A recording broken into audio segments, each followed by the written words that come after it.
পর্দায় কি দেখানো যাবে আর কি না, এই বিতর্ক সিনেমার জন্মলগ্ন থেকেই। দর্শকদের জন্য কি গ্রহণযোগ্য সেটা নির্ধারণে ভারতে রয়েছে কেন্দ্রীয় সার্টিফিকেশন বোর্ড। তবুও বিভিন্ন রাজনৈতিক, সামাজিক কিংবা নৈতিক কারণে একাধিক ভারতীয় সিনেমার মুক্তি আটকে গেছে বারবার। গুলজার পরিচালিত আধি সিনেমাটিকে ইন্দিরা গান্ধীর জীবনের ছায়া বলা হতো।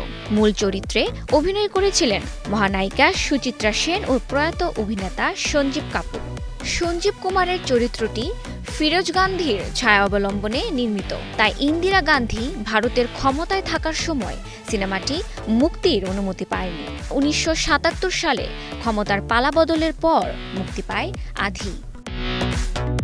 স্বাধীন সিকিম রাজ্যের প্রাকৃতিক সৌন্দর্য, ঐতিহ্য এবং রাজপরিবারের গৌরবময় জীবন তুলে ধরে সিকিম নির্মাণ করেছিলেন সত্যজিৎ রায়। তথ্যচিত্রটির একটি দৃশ্যে নির্মাতা তুলে ধরেন রাজপ্রাসাদের ফেলে দেওয়া খাবার কুড়িয়ে নিচ্ছেন দরিদ্র মানুষ। এতেই আপত্তি, ভারতীয় সেন্সর বোর্ড নিষিদ্ধ করে সিকিম তথ্যচিত্রটিকে। ব্যান্ডিট কুইন নামে একটি সিনেমা নির্মাণ করেছিলেন শেখর কাপুর। ডাকাত রানী ফুলন দেবীর জীবন নির্ভর কাহিনী হওয়ায় সিনেমাটি নিষিদ্ধ করে দিল্লি হাইকোর্ট। ছবিতে নাম ভূমিকায় অভিনয় করেছিলেন সীমা বিশ্বাস। পরে ১৯৯৫ সালে যুক্তরাষ্ট্রে মুক্তি পায় ব্যান্ডিট কুইন।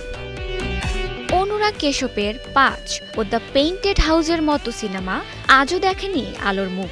এছাড়া ২০১২ সালে দিল্লি গণধর্ষণের উপর ভিত্তি করে নির্মিত তথ্যচিত্র ইন্ডিয়াস ডটার এর উপরও আছে নিষেধাজ্ঞা। অপরদিকে মীরা নায়ারের কামসূত্র খোলামেলা দৃশ্যের জন্য কাটাছেঁড়ার শিকার হয়। রাজনৈতিক স্পর্শকাতর বিষয় নিয়ে তৈরি হওয়ায় মুক্তি পায়নি আমু, নীলম ও সন্তোষ সিনেমাগুলো। Sadika Tasnin, star news.